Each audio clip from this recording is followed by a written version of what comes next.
어깨 질환을 의심해 볼 수 있는 가장 확실한 증상은 아무래도 통증일 텐데요. 네. 문제는 이 회전근개 같은 경우는 파열이 돼도 처음에 그거를 자각하는 게 좀 더디다라고도 들었습니다. 왜 그런 걸까요? 치아가 나이가 연세가 드시면 하나둘씩 빠지면서 그 불편함을 모르고 지내시는 분도 있지 않습니까? 하지만 또 불편하신 분들은 틀니나 임플란트를 해놓고 네.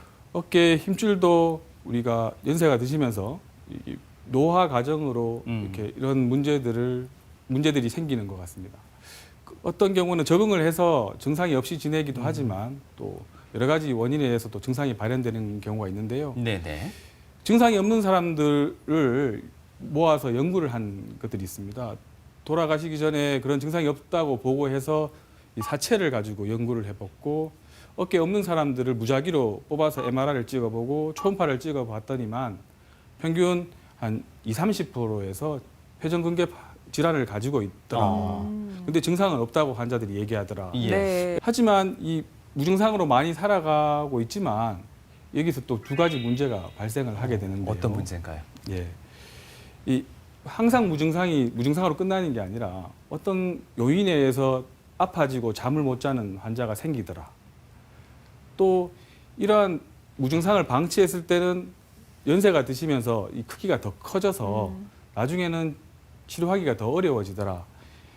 하지만 완전 파열이라면 더군다나 환자가 이제 많은 레저 활동을 원하고 활동적이라면 근력 약화를 피할 수 없기 때문에 조금 실패할 확률이 더 높은 것 같습니다. 그 비수술적 치료를 보면 성공률이 33%에서 92%까지 다양하게 보고되고 있는데요.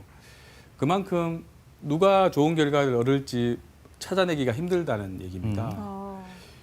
그래도 그중에 보면 파열이 없었던 충돌 증후군 뭐 이런 정도 같으면 70% 이상 좋은 결과를 얻게 되는데 예를 들자면 어떤 상황을 말씀하시는 거죠? 충돌 증후군. 충돌 증후군이라는 것은 팔을 들 때 예. 이 힘줄이 뼈에 부딪히게 되는 경우가 있거든요. 예. 그런 경우에 이제 충돌 증후군이라는 말을 쓰는데 회전근개에 좀 스트레스가 많이 가는 상태. 그럴 하지만 경우에는 찢어지진 않은. 예, 찢어지진 네. 않은 상태. 성공률이 70% 이상이란 예, 말씀이시고. 그렇게 보고하고 있고요.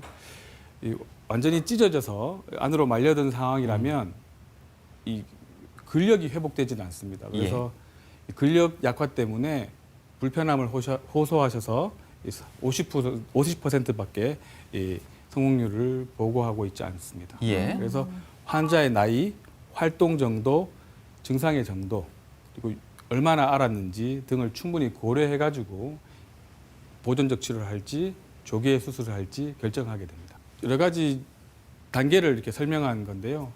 환자의 이 요구도 환자의 상담을 통해서 어떤 것을 원하는지를 잘 파악해서 이 두 가지 중을 선택을 잘 해야 될 것 같습니다. 그중에 이 외상성 파열, 다쳐서 찢어진 경우라든지 젊은 분이 견갑하건 파열이라든지 이 근력 감소가 심하면 조기 수술을 권하는 경향이 있습니다.